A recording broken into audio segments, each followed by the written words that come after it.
Good morning from Kota. Time हो रहा है 7:54। मौसम हल्का हल्का बारिश वाला हो रखा है। जब मैं सुबह उठा था तो धूप निकली हुई थी। अब इस मौसम में यही है, कभी धूप कभी बादल। अभी मैं वेट कर रहा हूँ 8 बजने का, क्योंकि 8 बजे ब्रेकफास्ट स्टार्ट होगा होटल में। मैं नॉर्मली जब मैं ट्रैवल करता हूँ तो ऐसे सुबह सुबह ब्रेकफास्ट नहीं करता हूँ होटल में, क्योंकि सुबह सुबह मेरी आदत है जल्दी निकलो, शूट स्टार्ट करो बस। लेकिन जिस प्राइस में मुझे ये होटल मिला है उसी प्राइस में एडेड है ब्रेकफास्ट, अलग से मैंने ऐड नहीं किया है। तो मैंने सोचा चलो यार आज ब्रेकफास्ट करके निकलते हैं, क्योंकि दिन में ऐसा कोई बड़ा स्ट्रेच मुझे कवर नहीं करना है। आज मैं कवर करने वाला हूँ जो कोटा में नया एयरपोर्ट बन रहा है उसका थोड़ा बहुत कंस्ट्रक्शन दिखाऊंगा और इन्फॉर्मेटिव वीडियो बनाऊंगा उसकी। देन एक कोटा में बाईपास भी बनाया जा रहा है, उसको भी कवर करना है। और तीसरा प्रोजेक्ट है दिल्ली मुंबई एक्सप्रेसवे की टनल, जो कोटा के पास में बनाई जा रही है, यानी पैकेज 15। उसको एक साइड के ट्रैफिक के लिए ओपन किया हुआ था, यानी जो ट्रैफिक आ रहा है गुजरात साइड से दिल्ली की तरफ जाने के लिए, उसके लिए उसको ओपन किया हुआ था। लेकिन पिछले 2-3 दिनों में जो बारिश आई है उसके चक्कर में वहां पे पानी भर गया और शायद से उस टनल को अभी के लिए बंद किया हुआ है। क्योंकि सुबह में उठाना तो एक सर ने पोस्ट भेजी है कि उसमें ट्रैफिक को बंद किया हुआ है, तो NH52 पे काफी ज्यादा जाम लग गया है। अब देखते हैं। तो मेरा क्या प्लान है, सिटी के आसपास के दोनों प्रोजेक्ट कवर करता हूँ। NH52 से जाता हूँ जो इंटरचेंज है वहां तक। अगर टनल की तरफ से ट्रैफिक आ रहा होगा अंदर से तो मैं चला जाऊंगा टनल के दूसरी वाली साइड में। लेकिन अगर नहीं आ रहा होगा, दिख जाएगा कि हाँ भाई टनल के अंदर से ट्रैफिक नहीं आ रहा है, तो इसका मतलब है कि मैं भी नहीं जा पाऊंगा अंदर, और उस साइड जाके बाहर से दिखाने का कोई मतलब नहीं है। इस साइड से थोड़ा बहुत ड्रोन शॉट ले लूंगा और अपना दिल्ली की तरफ बढ़ूंगा। और फिर मुझे आज चौथा प्रोजेक्ट कवर करना है, जो पैकेज 10 है उसको। चलिए 8 बज चुके हैं, फाइनली चलते हैं ब्रेकफास्ट करने। चलिए जी, हो चुका है ब्रेकफास्ट, करते हैं चेकआउट।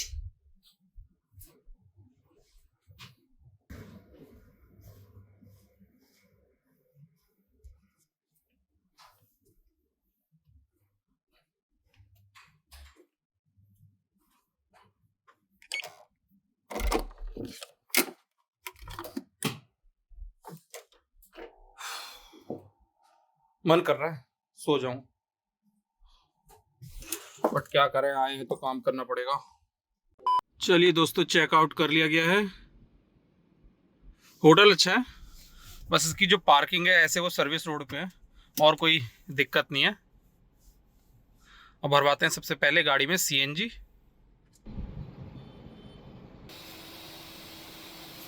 चलिए दोस्तों, भरवा ली CNG। थोड़ी सी कम आई है, 5 किलो से हल्की सी ऊपर ही आई है। अब बढ़ते हैं नेशनल हाईवे 27 की तरफ।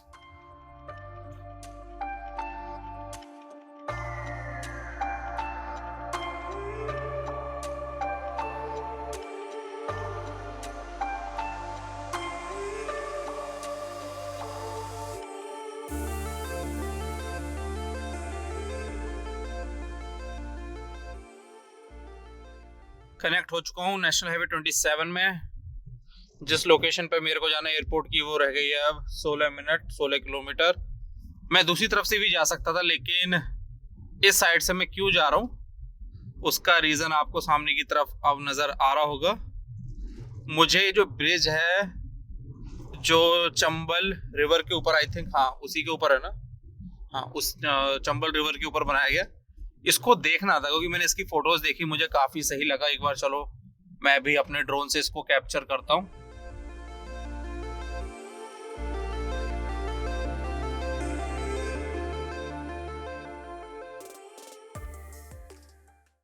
वैसे तो दोस्तों ये नॉर्मल ब्रिज है, लेकिन ये स्पेशल इसलिए है क्योंकि इसको बनाने के लिए इसका एक भी पियर रिवर के अंदर नहीं बनाया गया है।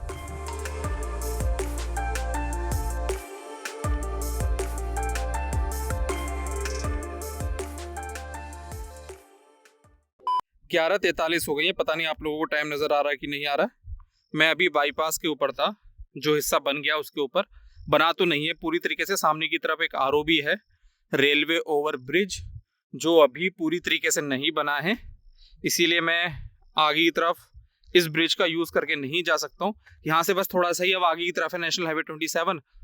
तो मैं आगे की तरफ आए जा रहा तो मुझे शक तो हो रहा था कि यार बना नहीं है क्या आगे की तरफ, क्योंकि जो ट्रैफिक का लोड था वो काफी कम था इस हिस्से पे। अभी भी आप देख सकते हो कोई व्हीकल नहीं आ रहा है। साथ में 3-4 फोटोज भी पब्लिक ने दी। अब मैप पे देखते हैं कैसे इस एरिया से निकल के नेशनल हाईवे 27 पे कनेक्ट होना है और फिर बढ़ूंगा मैं टनल की तरफ। 12:11 फाइनली नेशनल हाईवे 27 में आके कनेक्ट हो गया हूँ वापस से। इस पे रहना है मुझे तकरीबन 11 किलोमीटर और उसके बाद में लेफ्ट टर्न लेके नेशनल हाईवे 52 में कनेक्ट होना है और फिर जाके देखते हैं टनल के पास में क्या सीन है।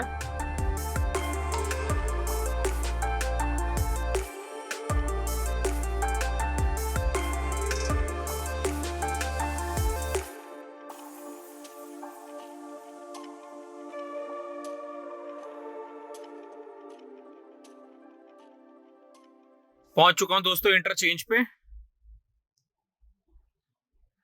टाइम हो गया है 12:51। करते हैं ड्रोन फ्लाई, देखते हैं क्या सीन है। गाइस आप टाइम देख सकते हैं और लोकेशन मेरी देख सकते हैं। मुझे सेम पॉइंट पे 2 घंटे होने को आ गए और इसका कारण है ये कंट्रोलर में कुछ दिक्कत आ गई है। ये ऑन होता है, ये डिस्प्ले लोगो आता है एंड देन वापस से ब्लैक हो जाता है और ये सेम चीज वापस से रिपीट होती रहती है। मैंने सब कुछ ट्राई करके देख लिया, सब कुछ का मतलब सब कुछ लैपटॉप से देख लिया, लैपटॉप से कनेक्ट नहीं हुआ, यूट्यूब पे वीडियोस देख ली, फैक्ट्री रीस्टार्ट करने की कोशिश करी, कुछ भी नहीं हो रहा है। अब चेहरा मेरा, दिमाग खराब हो गया मेरा। इतनी दूर आओ, जो मेन प्रोजेक्ट थे वो दोनों कवर में नहीं कर पाऊंगा। टनल का तो पता ही नहीं अब क्या सीन है। चलो टनल रहेगी थी तो पैकेज 10 में अच्छे से अपडेट देता और पैकेज 10 की भी मैं अपडेट नहीं दे पाऊंगा ड्रोन से। बहुत बुरा लग रहा है। पर ये कि यार इतनी दूर आया हूं तो पैकेज 10 की एक वीडियो बनाऊंगा डेडिकेटेड, गोप्रो से ही बनाऊं लेकिन बनाने वाला हूं। तो गोप्रो से जो कंडीशन है, जो भी मुझे नजर आएगा वो मैं बनाऊंगा।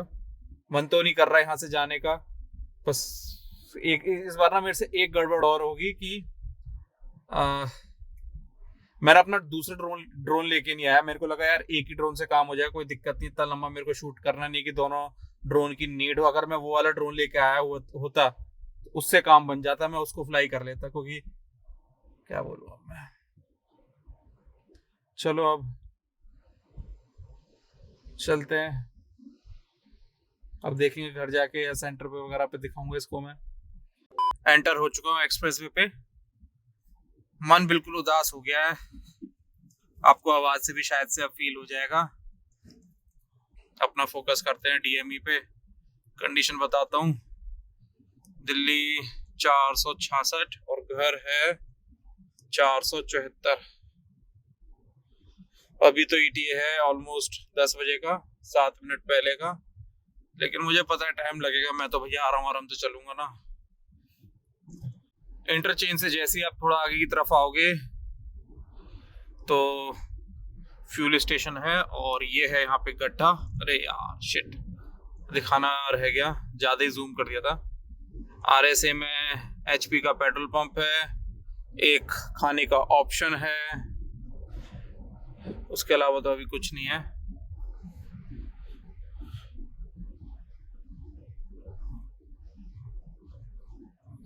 फील हो रहा है कि हाँ भाई काफी पैच वर्क किया गया, गाड़ी बाउंस कर रही है।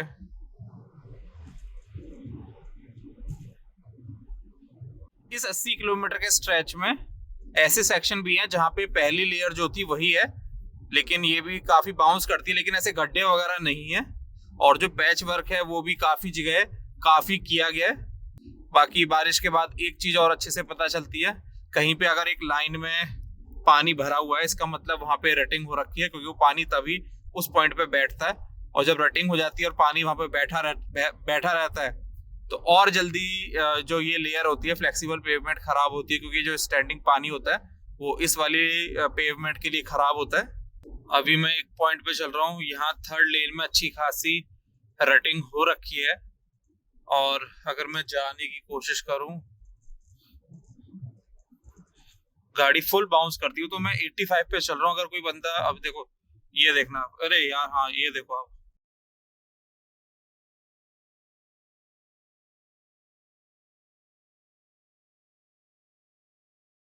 तो देखा आपने, ये होती है रटिंग। रटिंग बैठ, जब लेयर बैठते बैठते बैठते बैठते इतनी बैठ जाती है।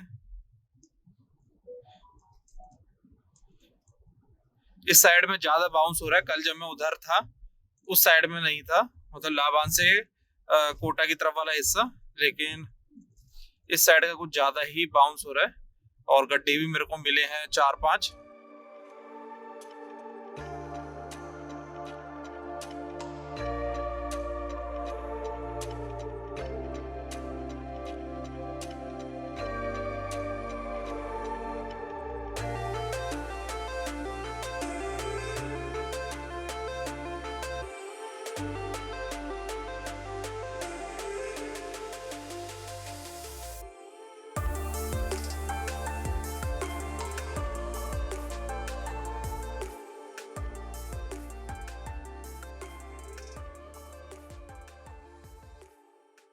किलोमीटर 282 पे जो रेस्टोरेंट सर्विस एरिया है वहां आ गया हूँ। इस वाले रेस्टोरेंट सर्विस एरिया में ना दोस्तों, दोनों ही साइड में, यहाँ पे आमने सामने है आर एस ए, तो यहाँ पे दोनों तरफ फ्यूल स्टेशन नहीं है। बाकी खाने का ना एक ही ऑप्शन है, बेसिक सा। यहाँ पे ना कोई फ्यूल स्टेशन है और ना ही कोई ईवी चार्जिंग वगैरह, वो सारी चीजें हैं।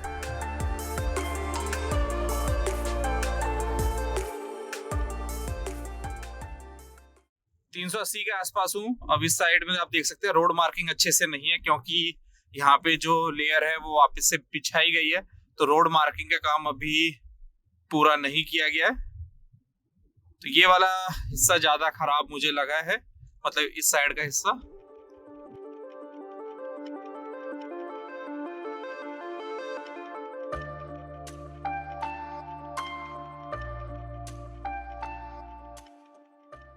इतने सारे पैच वर्क के बीच में सामने मुझे काम चलता हुआ नजर आ रहा है। लेट्स सी,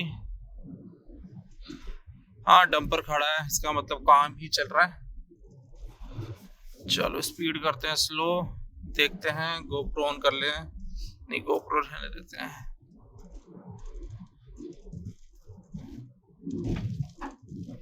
कोई नहीं कोई नहीं कोई नहीं।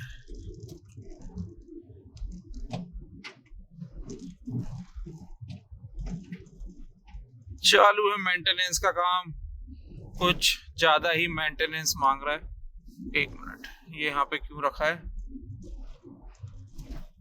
क्यों रखा है, क्यों रखा है? अच्छा ओके।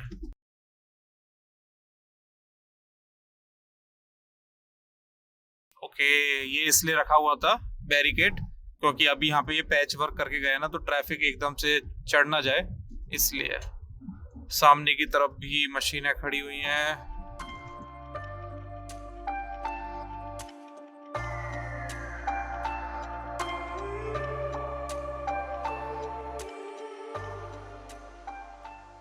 दोस्तों सवाल सिर्फ इतना सा है, पहले 125 किलोमीटर में जिस तरीके की क्वालिटी है, जिस तरीके का वो सेक्शन है, वो यहाँ पे क्यों नहीं है? यहाँ पे भी आगे की तरफ बैरिकेडिंग है, आगे की तरफ यहाँ पे भी ये बैरिकेड रखे हुए हैं, यहाँ पे भी पैच वर्क किया गया है।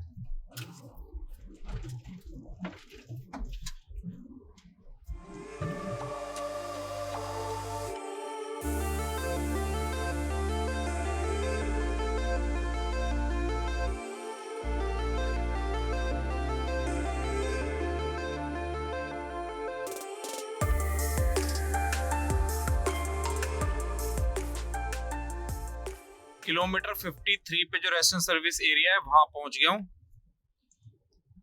रेस्टोरेंट सर्विस एरिया की तो अपडेट आपको देता हूँ, लेकिन उससे पहले आप देखोगे यहाँ पर भी मशीनें खड़ी हुई हैं।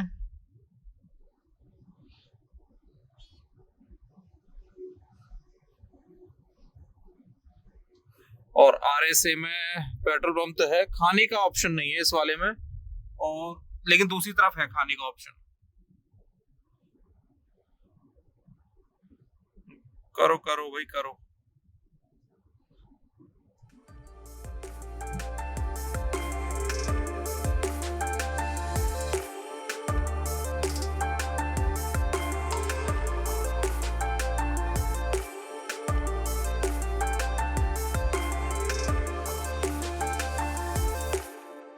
लाबान इंटरचेंज पे पहुंच गया।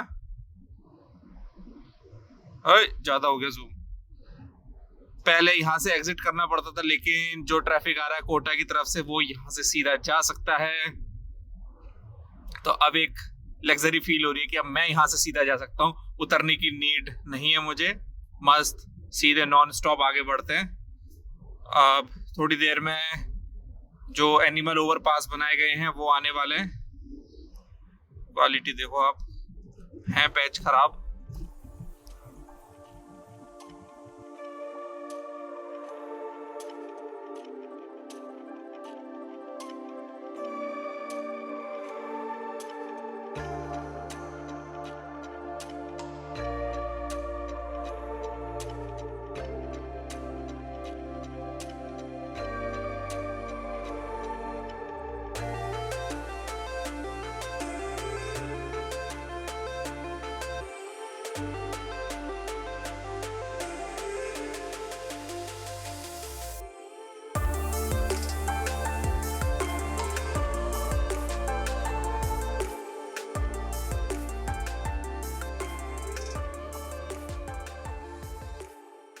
किलोमीटर 328 के आसपास हूं।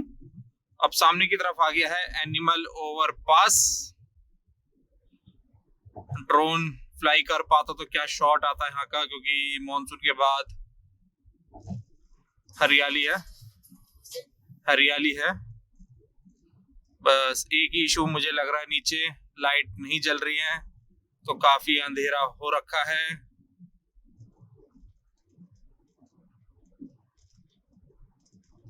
और ऐसा नहीं कि लाइट ना हो, लाइट है, वो जल नहीं रही है।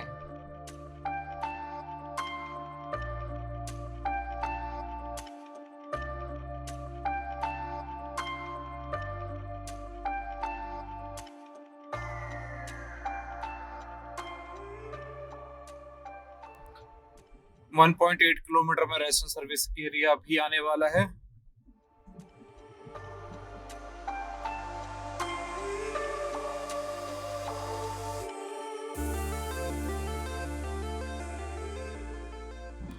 आई थिंक ये वाला एनिमल ओवरपास लास्ट है।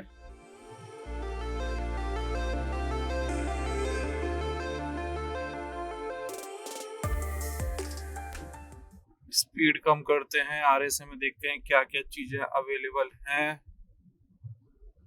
अरे अभी तो ये बन रहा है भाई, यहाँ नहीं है कुछ भी अवेलेबल। ये तो दिल्ली देहरादून इकोनॉमिक कॉरिडोर की तरह दोनों साइड में बन रहे हैं अभी। अब यहाँ से बस थोड़ा सा ही आगे की तरफ जाने पे स्टार्ट होने वाला है पैकेज 10, जिसकी एक डेडिकेटेड वीडियो आने वाली है। और कंडीशन की बात करूं, जो मैंने अभी पिछला 100 किलोमीटर ड्राइव की है NH 52 से लेके और इस पॉइंट तक की, तो आप लोगों को मैंने अच्छे से जितना दिखा सकता था उतना दिखाया। गड्ढे वगैरह नहीं दिखा पाया क्योंकि वो एकदम से नजर नहीं आते, और जब तक नजर आते हैं गाड़ी आगे चली जाती है। लेकिन ऐसा नहीं है कि गड्ढे नहीं है, गड्ढे हैं। ये मान लो कि 7, 8, 9, 10 इतने गड्ढे तो हैं, मैंने काउंट नहीं करे, लेकिन हाँ गड्ढे देखने को मिलते हैं। और पैच वर्क तो आप पूछो मत कितना ज्यादा हुआ है। मैंने आप लोगों को काम चलते हुए भी दिखाया कि अभी भी काम किया जा रहा है। तो कोटा साइड से लाबान की तरफ आओगे तो इस साइड में ज्यादा कंडीशन खराब हुई थी, लेकिन अगर आप लाबान साइड से कोटा की तरफ जा रहे हो तो उस साइड का मच बेटर है इस साइड के कंपैरिजन में। तो ये है ओवरऑल कंडीशन। अब बढ़ते हैं यहाँ से आगे। अगर ये वीडियो लंबी हो जाएगी तो मैं इस वीडियो को यहीं पे एंड कर दूंगा, वरना यहाँ से आगे की तरफ का जो हिस्सा होगा सवाई माधोपुर से लेके घर तक का, उसको चलो मैं वीडियो एंड ही कर देता हूँ क्योंकि ऑलरेडी काफी लंबी हो चुकी होगी। दोस्तों इस वीडियो के लिए सिर्फ इतना ही। यहाँ तक इस वीडियो को देखने के लिए आप सभी का बहुत बहुत दिल से शुक्रिया।